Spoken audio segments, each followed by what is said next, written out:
വളരെ ബോറടിച്ചിരുന്ന സമയത്ത് എൻ്റെ ഫ്രണ്ടിന് ഞാനൊരു മെസ്സേജ് അയച്ചു. ഹായ് ഡി, കുത്ത് കുത്ത് കുത്ത്, ഇത്രയേ ഉണ്ടായിരുന്നുള്ളൂ. ആളപ്പോൾ ഓൺലൈൻ ഇല്ലായിരുന്നു. സോ ഞാൻ ഫോൺ അവിടെ വെച്ച് വേറെ കുറേ കാര്യങ്ങൾ ചെയ്യാൻ വേണ്ടിയിട്ട് പോയി. ഒരു 10 മിനിറ്റ് കഴിഞ്ഞ് ഫോൺ എടുത്ത് നോക്കിയപ്പോൾ എനിക്ക് റിപ്ലൈ വന്നിട്ടുണ്ട്. ഞാൻ എക്സ്പെക്ട് ചെയ്യുന്ന ഒരു റിപ്ലൈ ഹായ് അല്ലെങ്കിൽ എന്താ എന്തേ അങ്ങനെയുള്ളതൊക്കെയായിരുന്നു. പക്ഷെ എനിക്ക് വന്ന റിപ്ലൈ സീൻ എന്താ, പ്രശ്നം എന്താ, റിസൾട്ട് വന്നു, എനിക്ക് വയ്യേ, ഇങ്ങനെയൊക്കെ ആയിരുന്നു. എൻ്റെ ഒരു മെസ്സേജിന് അത്രയും പവർ ഉണ്ട് എന്ന് എനിക്ക് അന്നാ മനസ്സിലായത്. കാരണം വേറെ ഒന്നും ഞാൻ അയച്ചിട്ടില്ല, ഹലോ ഡി, അത്രയേ ഉള്ളൂ. അതിൽ നിന്നാണ് ഇത്രയും അസംഷൻസ് എനിക്ക് വന്നത്. ഓക്കെ, ഇതിന്റെ റീസൺ ഞാൻ ചോദിച്ചേ ഇത് എന്തിനാ ഇങ്ങനെ പേടിക്കുന്നതെന്ന്. അപ്പൊ എനിക്ക് കിട്ടിയ ഒരു റിപ്ലൈ ഇത്രയാണ്. അതായത് ഹലോ എന്ന മെസ്സേജ് വരെ ആൾക്ക് ഓക്കെ ആയിരുന്നു. ഞാൻ ആ ഡി എന്ന് അയച്ചപ്പോൾ അതിൽ 2 ഐ കൂടുതലാണ്, പോരാഞ്ഞിട്ട് 3 കുത്തും അധികമാണ്. സോ ആള് വിചാരിക്കുകയാണ് ഞാൻ എന്തോ ഇമ്പോർട്ടൻ്റ് ആയിട്ടുള്ള ഒരു കാര്യം പറയാൻ പോവുക, അല്ലെങ്കിൽ എന്തോ വലുത് സംഭവിച്ചു അത് പറയാൻ പോവുക. അതെന്തായിരിക്കും വരെ ആള് ഗസ് ചെയ്തു. അതാണ് അതിലൊരു ഫാക്ട്. ഓക്കെ, അത്രയും ചിന്തിച്ചു എന്നുള്ളതാണ്. മേ ബി എൻ്റെ ടൈപ്പിംഗ് മിസ്റ്റേക്ക് ആയിരിക്കും അത്, അല്ലെങ്കിൽ വളരെ കാഷ്വലായിട്ട് നമ്മൾ ഫ്രണ്ടിനെ വിളിക്കില്ലേ ഡി, അതൊന്ന് നീട്ടി വിളിക്കാനാ 3 കുത്തുന്ന് ചിന്തിക്കാവുന്നതേ ഉള്ളൂ. ബട്ട് നോ, തിങ്ക് ചെയ്ത് അതിൻ്റെ എല്ലാ നെഗറ്റീവ് സൈഡ്സും ആലോചിച്ച ആൾ എനിക്ക് റിപ്ലൈ തന്നതാണ്. Hi guys, welcome to my channel. I am Anushree and today's topic is over thinking. അപ്പോൾ എന്താണ് ഓവർ തിങ്കിങ്? എല്ലാവർക്കും അറിയുന്ന ഒരു കാര്യം തന്നെയാണ് ഓവർ തിങ്കിങ്. അതന്നെ അധികമായ ചിന്ത, അമിതമായ ചിന്ത, അതിര് കടന്ന ചിന്ത. ഓക്കെ, ചിന്തിക്കുന്നത് എപ്പോഴും നല്ലത് തന്നെയല്ലേ. എല്ലാ കാര്യങ്ങളും ചിന്തിച്ച് ചെയ്യണം, ആലോചിച്ച് ചെയ്യണം എന്ന് എല്ലാവരും പറയും.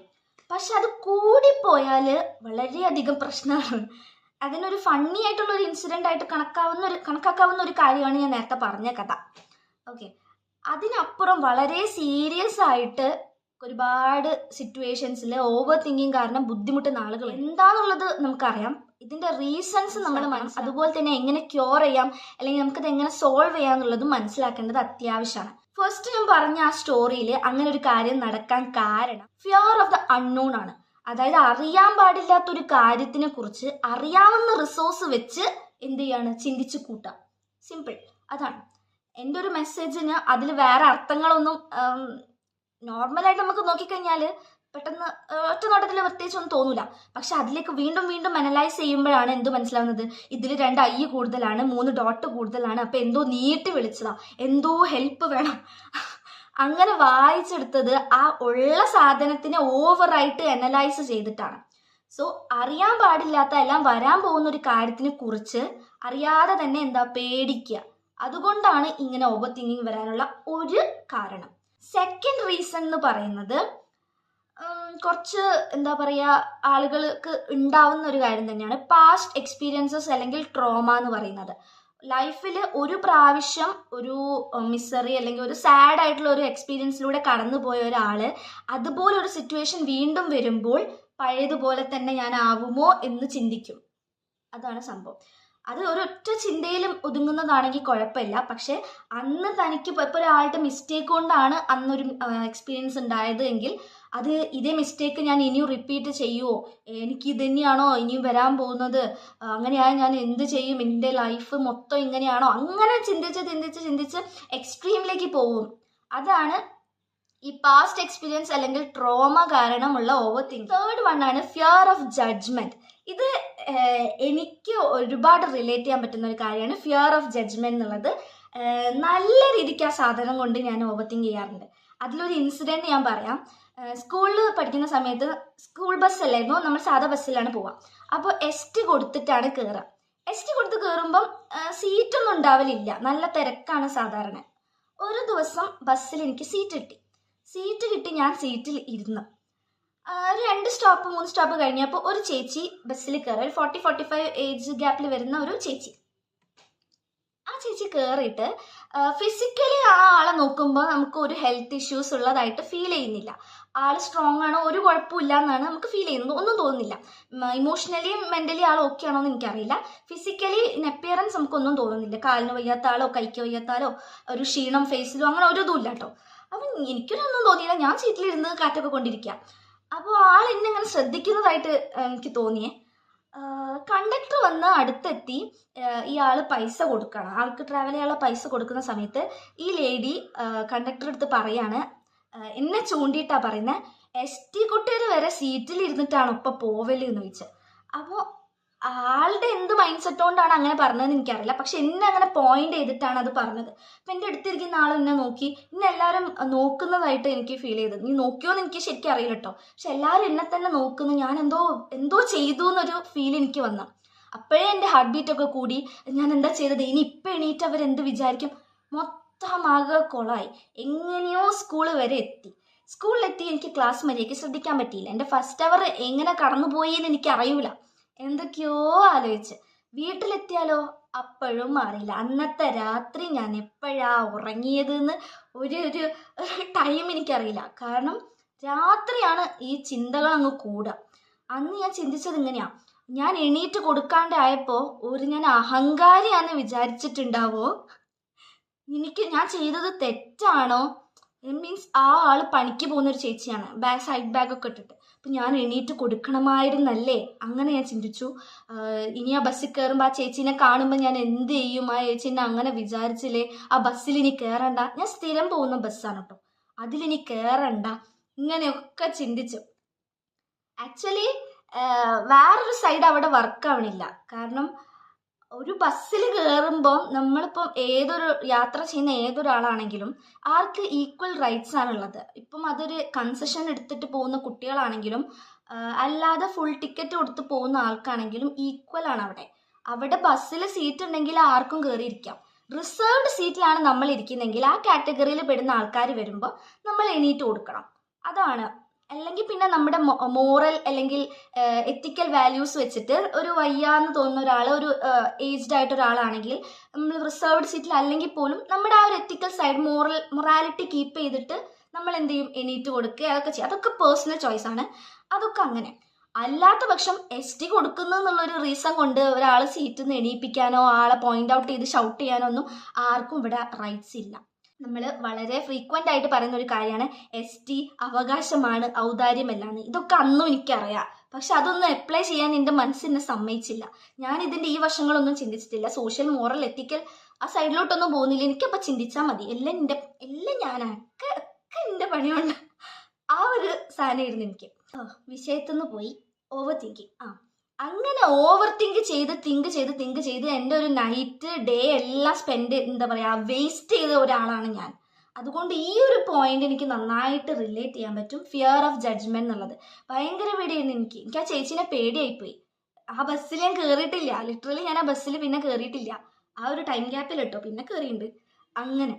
അപ്പോൾ ഈ ഫിയർ ഓഫ് ജഡ്ജ്മെന്റ് കാരണം നമ്മൾ നന്നായിട്ട് ഓവർ തിങ്ക് ചെയ്യും. ഓക്കെ, അതൊരു ഫോർത്ത് റീസൺ ആണ് ലാക്ക് ഓഫ് കോൺഫിഡൻസ് എന്ന് പറയുന്നത്. കോൺഫിഡൻസ് ഇല്ലായ്മ. കോൺഫിഡൻ്റ് അല്ലാത്തൊരു കാര്യം, നമ്മൾ എന്തെങ്കിലും ഒരു കാര്യം ചെയ്യാൻ പോകുമ്പോൾ, ഒരു പ്രസൻറ്റേഷനോ അല്ലെങ്കിൽ ഒരു ക്ലാസ് എടുക്കുകയോ എന്തെങ്കിലും എക്സാം അറ്റൻഡ് ചെയ്യുകയോ അങ്ങനെ എന്തോ ആയിക്കോട്ടെ, കോൺഫിഡൻസ് ഇല്ലെങ്കിൽ അതിൻ്റെ മുകളിൽ നമ്മൾ കൂടുതലായി ചിന്തിക്കും. എന്നെ കൊണ്ട് ഇത് ചെയ്യാൻ പറ്റില്ലല്ലോ, ഞാൻ ചെയ്താൽ ഇത് അലമ്പാവില്ലേ, ആ ഒരു സാധനം കോൺഫിഡൻസ് ഇല്ലാത്ത ഒരാൾക്ക് നന്നായിട്ട് വരും. ഇനി last but not the least point, perfectionism. ഈ ഒരു സാധനം കാരണം ഞാൻ ഓവർ തിങ്ക് ചെയ്തിട്ടില്ല എന്ന് എനിക്ക് ഉറപ്പിച്ച് പറയാൻ പറ്റും. കാരണം ഈ പെർഫെക്ഷനിസ്റ്റുകൾ ഉണ്ടല്ലോ, അതായത് ഏതൊരു കാര്യവും പെർഫെക്റ്റ് ആയിട്ടേ ചെയ്യുമെന്നുള്ളത്, അങ്ങനെയുള്ളവരോട് എനിക്ക് ഭയങ്കര ഇതാട്ടോ. കാരണം അവർക്ക് അത്രയും ഡെഡിക്കേഷൻ ഉള്ളതുകൊണ്ടായിരിക്കും അവർ അത് പെർഫെക്റ്റ് ആക്കാൻ വേണ്ടി ശ്രമിക്കുന്നത്. പക്ഷേ അത് കൂടിക്കഴിഞ്ഞാൽ വളരെ പ്രശ്നമാണ്. ഞാൻ അങ്ങനെ ഒരാൾ അല്ല. Because I am not a perfect and I don't try to be perfect always. ഞാൻ ഒരിക്കലും പെർഫെക്റ്റ് ആയിരിക്കണം എപ്പോഴും എന്ന് ചിന്തിക്കുന്ന ഒരാളല്ല. അത് മനസ്സിലായിട്ടുണ്ടാവുമല്ലോ. അതങ്ങനെ ചിന്തിക്കാത്ത ഒരാളാണ്. അതായത് ഞാൻ ചെയ്യുന്ന കാര്യങ്ങൾ പെർഫെക്റ്റ് ആവണം എന്ന് എനിക്കൊരാഗ്രഹമുണ്ട്. പക്ഷേ അതിന് വേണ്ടി അതായാലേ ഞാനൊരു കാര്യത്തിലേക്ക് കടക്കൂ, ഇനീഷ്യേറ്റീവ് എടുക്കൂ എന്നൊരു സാധനം എനിക്കില്ല. എനിക്ക് ഓക്കെയാണ് ഞാൻ പറയുന്ന കാര്യങ്ങൾ ഇപ്പോൾ സംസാരിക്കുന്നതാണെങ്കിൽ കൺവേ ആവുന്നുണ്ട്, അല്ലെങ്കിൽ ഒരു എക്സാമോ എന്തോ ആയിക്കോട്ടെ, ചിത്രം എന്ത് ചെയ്യുകയാണെങ്കിലും എനിക്കൊരു തൃപ്തി വരും. ഇത് മതി എന്നുള്ളൊരു സാധനം എനിക്കൊരു 2-3 ട്രയൽ തന്നെ തോന്നും. അതിൽ ഞാൻ നിർത്തും. അതിൽ ഓവർ മെനയാക്കി കൊണ്ടുവരുന്ന ആ ഒരു സാധനം എനിക്ക് വന്നിട്ടില്ല ഇതുവരെ. അങ്ങനെയുള്ള ഒരുപാട് പേരെ എനിക്കറിയാം.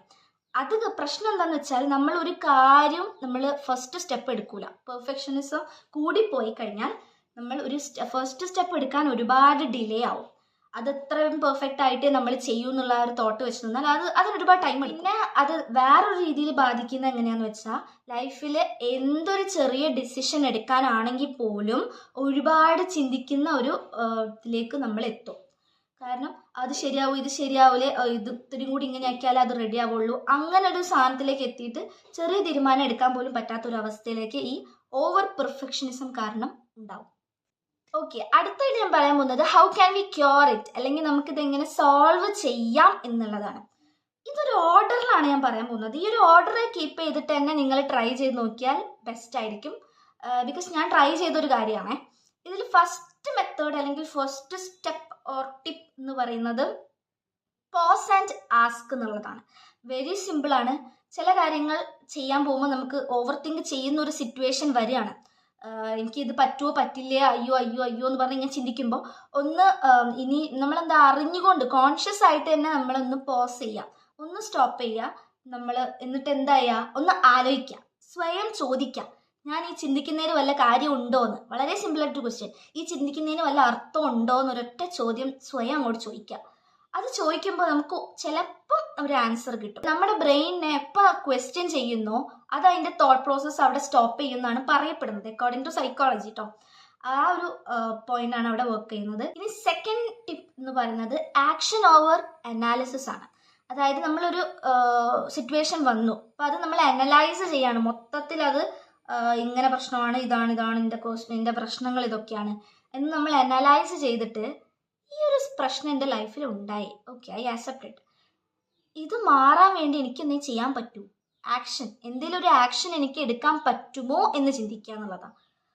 അതിന് 2 ആൻസേഴ്സേ ഉണ്ടാവുള്ളൂ.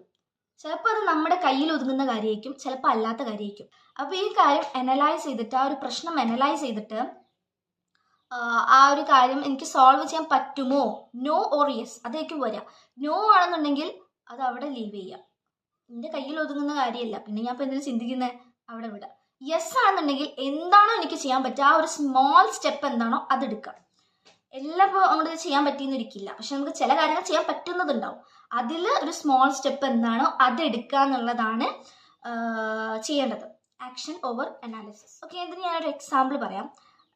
ഒരു എക്സാം ഞാൻ അറ്റൻഡ് ചെയ്തു, തിരിച്ചു വന്നു. എനിക്ക് ഞാൻ പഠിച്ച അത്ര അതിൽ എനിക്ക് ഒരു എഫേർട്ട് എനിക്ക് അതിൽ ഇടാൻ പറ്റിയില്ല. ഞാൻ പഠിച്ചത്ര എഫേർട്ട് എനിക്ക് എക്സാമിൽ അങ്ങോട്ട് കാണിക്കാൻ പറ്റിയില്ല. അപ്പോൾ ഒബ്വിയസ്ലി ഞാൻ ഓവർ തിങ്ക് ചെയ്യാൻ തുടങ്ങും, എൻ്റെ റിസൾട്ട് എന്തായിരിക്കും, അങ്ങനെ ഒരുപാട് കാര്യങ്ങൾ ചിന്തിക്കാൻ തുടങ്ങും. ആ ഒരു പോയിന്റ് ഞാൻ ഈ ആക്ഷൻ ഓവർ അനാലിസിസ് അപ്ലൈ ചെയ്യാണ്.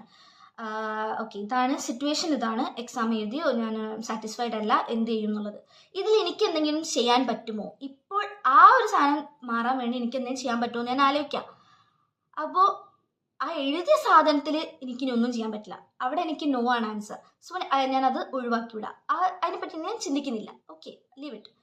ഇനി യെസ് വരുന്ന ആൻസർ എന്താണെന്ന് വെച്ചാൽ I can try for the next exam. ഇനി വരാൻ പോകുന്ന അപ്കമിങ് എക്സാമിന് വേണ്ടി എനിക്ക് ട്രൈ ചെയ്യാം. അല്ലെങ്കിൽ എന്താ, ഒരു ഇമ്പ്രൂവ് ചെയ്യാനുള്ള ഓപ്ഷൻ ഉണ്ടെങ്കിൽ എനിക്ക് ഇമ്പ്രൂവ്മെൻറ്റ് എക്സാം, അങ്ങനെ ഒരു രീതിക്ക് എനിക്ക് ചിന്തിക്കാം. അതിനുള്ള സ്മോൾ സ്റ്റെപ്പായിട്ട് എനിക്ക് പഠിക്കാൻ ഒരു ടൈം ടേബിൾ ഷെഡ്യൂൾ ചെയ്യുകയോ അല്ലെങ്കിൽ പഠിക്കാൻ തുടങ്ങുക, അങ്ങനെ എന്തെങ്കിലും ചെയ്യാം. അവിടെയാണ് യെസ്. Okay, problem solved. അവിടെ ആ ഓവർ തിങ്കിങ് സ്റ്റോപ്പ് ചെയ്യാണ്. ഓക്കെ, നമുക്കൊരു ആൻസർ കിട്ടി, യെസ് ഓർ നോ എന്നുള്ള ആൻസർ കിട്ടി. ചിന്തിക്കാതിരിക്കാനും എന്ത് ചെയ്യാൻ പറ്റും എന്നുള്ളതും നമുക്ക് അവിടെ ആൻസർ കിട്ടിക്കഴിഞ്ഞു. തേർഡ് വൺ ഒരു റീപ്ലേസ്മെന്റ് ആണ്. Replacement what if with even if എന്ന് വെച്ചാൽ നമ്മൾ എപ്പോഴും ചിന്തിക്കുന്നത് എങ്ങനെയാ, അങ്ങനെ ആയാലോ, ഇങ്ങനെ വന്നാലോ, സംഭവിച്ചാലോ, ലോ ആ സാധനമാണ്. അതിന് പകരം നമ്മൾ എങ്ങനെ ചിന്തിക്കുക, അങ്ങനെ ആയാലും സംഭവിച്ചാലും ഉണ്ടായാലും അങ്ങനെ മാറ്റാം. മനസ്സിലായോ? അതായത് ഇപ്പം ലൈഫിൽ ഒരു വലിയൊരു പ്രശ്നം ഉണ്ടാവാം. ഒരു കോമ്പറ്റീഷനിൽ നിങ്ങൾ പങ്കെടുത്ത് നിങ്ങളത് എഴുതാൻ പോകുന്നതിന് മുന്നേ ചിന്തിക്കുകയാണ്, ഞാൻ തോറ്റുപോയാലോ, എല്ലാവരും എന്നെ കളിയാക്കില്ലേ, ഞാൻ എന്ത് ചെയ്യും, അതായിരിക്കും നിങ്ങൾ ചിന്തിക്കുന്നത്. ആ വാട്ട് ഇഫ്, തോറ്റുപോയാലോ എന്നുള്ള സാധനം മാറ്റി ചിന്തിക്കുക. അതായത് തോറ്റുപോയാലും ഞാൻ പാർട്ടിസിപ്പേറ്റ് ചെയ്തു, തോറ്റുപോയാലും ഞാൻ പഠിച്ചത് എനിക്ക് എഴുതാൻ പറ്റി, ഒരു സീനും ഇല്ല, ഒരു പ്രശ്നവും ഇല്ല എന്നുള്ളത് മനസ്സിലാക്കുക. ഒരു തിരിച്ചറിവ് അവിടെ വരും. ഓക്കെ, അതായത് നമ്മുടെ ഒരു നെക്സ്റ്റ് സ്റ്റെപ്പാണ് അവിടെ വരുന്നത്. വാട്ട് ഇഫ് എന്നുള്ളത് ഈവൻ ഇഫ് അങ്ങനെ ആയാലും എനിക്ക് കുഴപ്പമില്ല, ഇങ്ങനെ ആയാലും എനിക്ക് കുഴപ്പമില്ല, ഇനി ഇങ്ങനെ വന്നാലോ ഒരു കുഴപ്പമില്ല, ആ ഒരു സാധനം. വന്നാലോ ആയാലോ എന്ന് പറഞ്ഞ് ചിന്തിച്ചിരിക്കാതെ എന്ത് സംഭവിച്ചാലും ഒരു കുഴപ്പമില്ല, എനിക്ക് എടുക്കാൻ വേറൊരു സ്റ്റെപ്പ് ഉണ്ട് എന്നുള്ള ആ ഒരു കാര്യം നമ്മൾ മനസ്സിനെ പറഞ്ഞ് എന്താക്കുക ബോധ്യപ്പെടുത്താം. അതാണ് റീപ്ലേസ്മെന്റ് മെത്തേഡ്. ഇനി നെക്സ്റ്റ് മെത്തേഡാണ് ജേർണൽ ഡംപ്. അതിനെക്കുറിച്ച് ഞാൻ കൂടുതൽ പറയുന്നില്ല. തോട്ട്സ് ജേർണൽ ചെയ്യുക അല്ലെങ്കിൽ എഴുതി വെക്കുക. നമ്മൾ എവിടെയെങ്കിലും അത് ഡംപ് ചെയ്ത് കഴിഞ്ഞാൽ അത്രയും ആശ്വാസം കിട്ടുമെന്നാണ് പറയാം. ഇപ്പം ചിലർ പറയാറില്ലേ, കരയാനുള്ളത് കരഞ്ഞു തീർക്കണം, പറയാനുള്ളത് പറഞ്ഞു തീർക്കണം, മനസ്സിൻ്റെ ഭാരം ഇറക്കി വെക്കണം, അങ്ങനെയൊക്കെ നമ്മൾ കേൾക്കുന്നില്ലേ. അതൊരു പോയിന്റ് വരെ ശരിയാണ് കേട്ടോ. നമ്മുടെ ഉള്ളിലുള്ള സാധനങ്ങൾ എന്താണെന്ന് ചിലപ്പോൾ നമുക്ക് തന്നെ തിരിച്ചറിയുന്നുണ്ടാവില്ല. അത് ഒരാളോട് പറയുന്നതിനേക്കാളും നമ്മളോട് പറയുന്നതാണ് ഏറ്റവും ബെസ്റ്റ് ആയിട്ടുള്ള കാര്യം. അതിന് ഏറ്റവും നല്ല വഴിയാണ് ഈ ജേർണൽ ഡംപിങ് പറയുന്നത്. Dumping your thoughts. Last point ആണ്, ഞാൻ അധികം അങ്ങോട്ട് പ്രിഫർ ചെയ്യില്ല ടോക്ക് വിത്ത് സംവൺ എന്നുള്ളത്. ആരെങ്കിലുമായി ഒന്ന് സംസാരിക്കുക. നിങ്ങൾ ഓവർ തിങ്ക് ചെയ്യുന്നുണ്ടെങ്കിൽ, ഞാൻ ഇന്ന കാര്യത്തെക്കുറിച്ച് ഇങ്ങനെ ചിന്തിച്ചുകൊണ്ടിരിക്കുന്നുണ്ട്, എനിക്ക് ചിന്തിക്കാണ്ടിരിക്കാൻ പറ്റുന്നില്ല, ഇങ്ങനെയായാലും അങ്ങനെ ആയാലും എന്നുള്ള ഒരു കാര്യം ഒരാളോട് ഷെയർ ചെയ്യുക. നിങ്ങൾക്ക് ക്ലോസ് ആയിട്ടുള്ള, നിങ്ങൾ ട്രസ്റ്റ് ചെയ്യുന്ന ഒരാളോട് ഷെയർ ചെയ്യുക. ആ ഒരു പോയിന്റ് ഉള്ളത് കൊണ്ടാണ് ഞാൻ ഇത് ഇത്ര റെക്കമെൻഡ് ചെയ്യുന്നില്ല എന്ന് പറഞ്ഞത്. കാരണം ട്രസ്റ്റ് ചെയ്യുന്ന ഒരാളോട് എന്താ വെച്ചാൽ, ഇപ്പം ട്രസ്റ്റ് ഇഷ്യൂസ് മാത്രമല്ല, നിങ്ങളിപ്പം ഇതൊക്കെ ഷെയർ ചെയ്യുന്ന ആൾ ഒരു നെഗറ്റീവ് പേഴ്സൺ ആണെങ്കിൽ, എല്ലാത്തിനും നെഗറ്റീവ് മാത്രം പറയുന്ന ഒരാളാണെങ്കിൽ, നിങ്ങളെ ഈ ഒരു സിറ്റുവേഷനെ വേഴ്സ്റ്റ് ആക്കാൻ പുറത്തുനിന്ന് വേറെ ആളെ ആവശ്യമില്ല. ഈ ഒരു ഒറ്റ ആളെ കൊണ്ട് അതങ്ങോട്ട് അലമ്പായിക്കോളും. അപ്പോൾ എന്താ ചെയ്യേണ്ടതെന്ന് വെച്ചാൽ, ഏറ്റവും best talk with your self, അല്ലെങ്കിൽ ടോക്ക് ടു മിറർ, അങ്ങനെയൊക്കെയാണ്. അല്ലെങ്കിൽ ജേർണൽ ഡംപിങ്. ഇതാണ് ഏറ്റവും നല്ലത്. ഏറ്റവും നമ്മളോട് തന്നെ കാര്യങ്ങൾ കമ്മ്യൂണിക്കേറ്റ് ചെയ്യുക, നമ്മൾ തന്നെ അതിനുള്ള സൊല്യൂഷൻസ് ഉണ്ടാക്കുന്നതാണ് എപ്പോഴും നല്ലത്. പക്ഷേ എല്ലാവർക്കും അത് ഈസി ആയിക്കൊള്ളണമെന്നില്ല. നമുക്കൊരു എക്സ്റ്റേണൽ ഹെൽപ്പ് എടുക്കുന്നതിൽ ഒരു തെറ്റുമില്ല.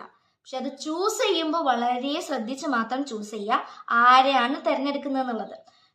ട്രസ്റ്റ് ചെയ്യാൻ പറ്റുന്ന ആളാണോ, വർത്ത് ആണോ എന്നുള്ളതൊക്കെ ഒന്ന് ചിന്തിച്ചതിന് ശേഷം മാത്രം അങ്ങനെ ഒരാളെ ചൂസ് ചെയ്യുക എന്നുള്ളതാണ്.